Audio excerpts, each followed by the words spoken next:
If you haven't already listened or watched the episode I recorded with Dr. Shirley Kavanagh, which came out, if you're listening or watching in real time, came out only a few days ago, then I would highly recommend you go and listen to that full episode. It's packed with gems. We talked about the value that we bring at work and rethinking the impact. And today's bonus episode, I want to share a little bit more about my key takeaways. This is the Happier at Work podcast. I'm your host, Aoife O'Brien, and this is a bonus episode looking at having greater impact at work, essentially. One of the first things that I wanted to share that I took from my conversation, and I wrote it in big letters when I was taking notes during my conversation with Dr. Shirley, was this idea of discipline. And it's probably not something we talk about at work. When I think discipline, I think things like going on a diet or exercising more regularly or like more health related rather than work.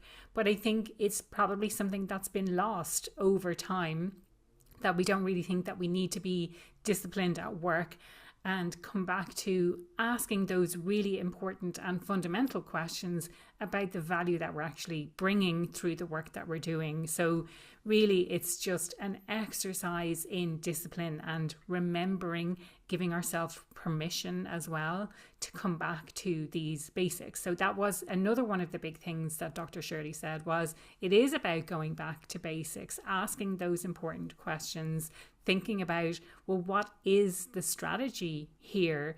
And if we're asking people to be more strategic, how can we show them what that actually means? And how can we decide what that strategy is, especially in this day and age where, you know, the strategy might last maybe for 12 months, or it might be looking 12 months forward, or maybe 2 years, where previously, when I first started my career, we were looking at 3 to 5 year timeline, and this is what we're trying to achieve, and this is how we're going to do it. I think things have changed because of the pace of technology. Things are happening so quickly now that priorities change, and we need to, as leaders, remind people what those priorities are. And as individuals, take responsibility and ask for clarification if we're not clear on what those priorities are. Have that discipline to repeatedly ask ourselves, is this adding value? What value is this having? What impact is this having? Rather than, and I speak about this from a personal perspective, rather than getting carried away by the technology and by the potential of the technology, does it actually solve a business problem for us?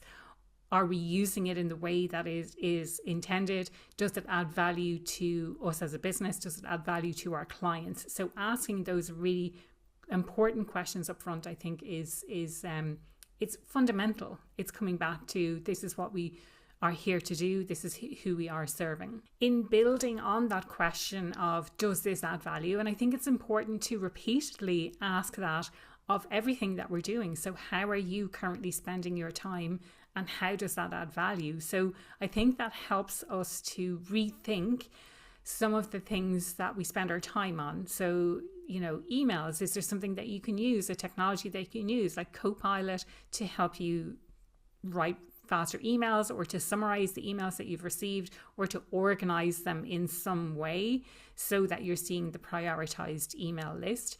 It forces us to rethink meetings and whether we're actually getting value from the meetings that we're in, and keeping us on course when we're in a meeting. Like, what is the purpose of this discussion, and have we veered off course? Are we still talking about the thing that we set out to? Are we solving that issue in real time, or have we gone completely off course? We can also think about this from an individual and from an organizational perspective. So I think some of the examples I shared were more from an individual perspective, but from an organizational perspective, we can think about these things, whether you're a leader, whether you're making decisions at this level.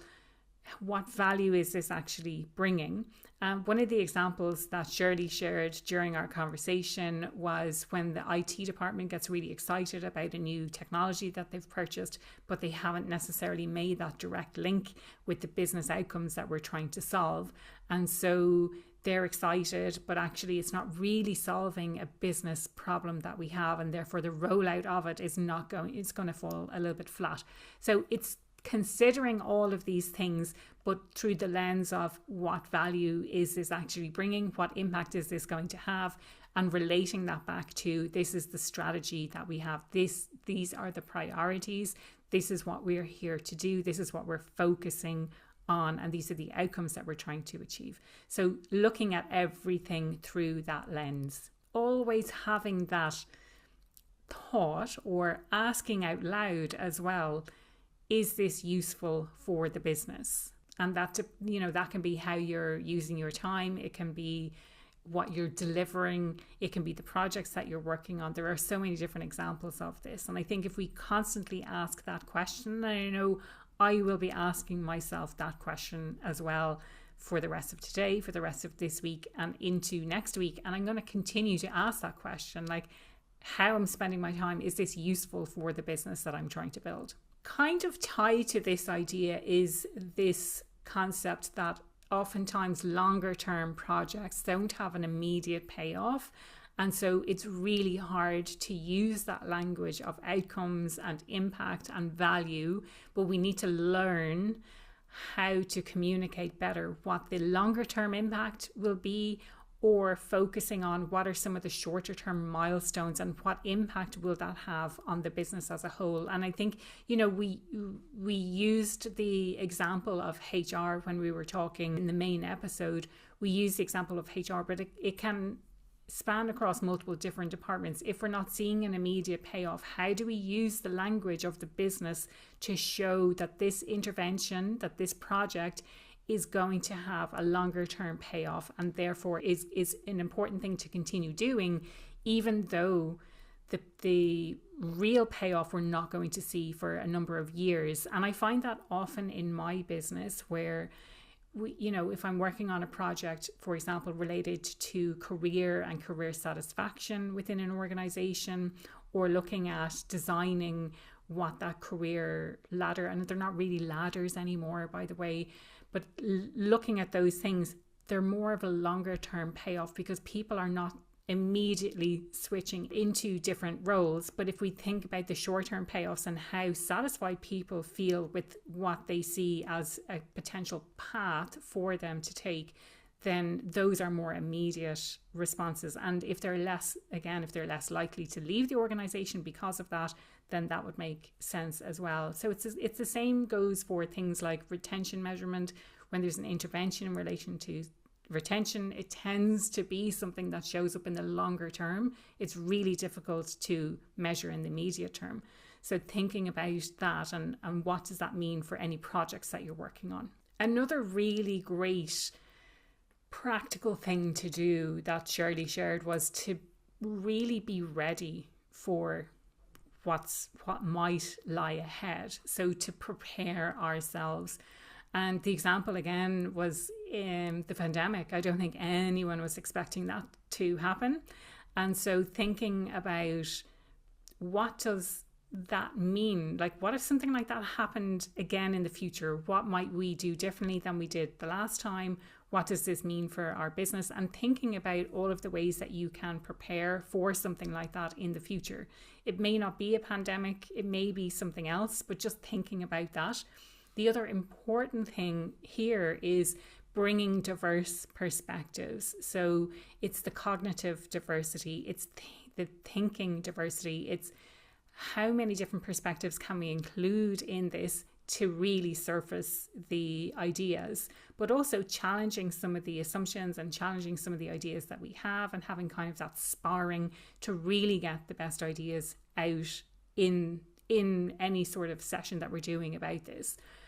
The other thing that I brought up, which I think is really interesting, is we have different perceptions of time. So people perceive time in different ways, and some people feel things a bit more urgently. Some people look into the future a bit more readily.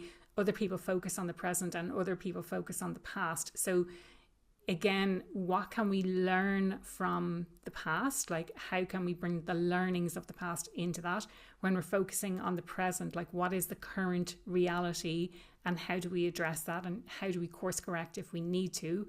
And then looking into the future, how do we plan and how do we think about what things might look like in the future. And the last thing I want to leave you with is this idea that I mentioned briefly a second ago, the idea around course correction. And I think sometimes when we make a decision or when we decide on a course of action or when we start a project, we get so hung up in we need to see it through to completion. I know certainly I'm that kind of person. Well, I started it, I need to finish it.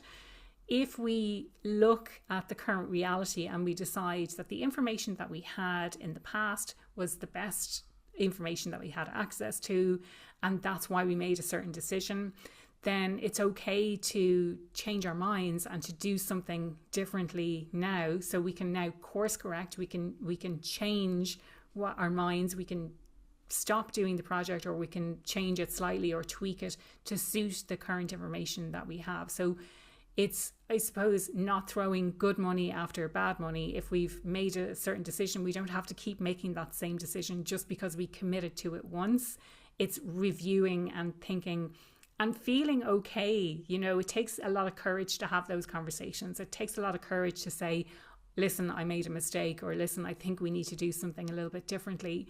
But really focusing in on that and honing in on those courageous skills is really, really important as well. So making sure that we are actually doing that, and therefore we're living up to that expectation of what it means to be a good leader. And that is it for today's bonus episode. I really hope you enjoyed it. And don't forget to listen to the full episode if you haven't already. Hopefully this has served as accountability and a reminder and my take on that conversation that I had with Shirley. I would love for you to get involved in the conversation as well. Let me know what you thought of today's episode. Feel free to reach out on podcast@happieratwork.ie. Join in the conversation over on LinkedIn. I would love to know what's one thing you're doing differently after listening to today's episode.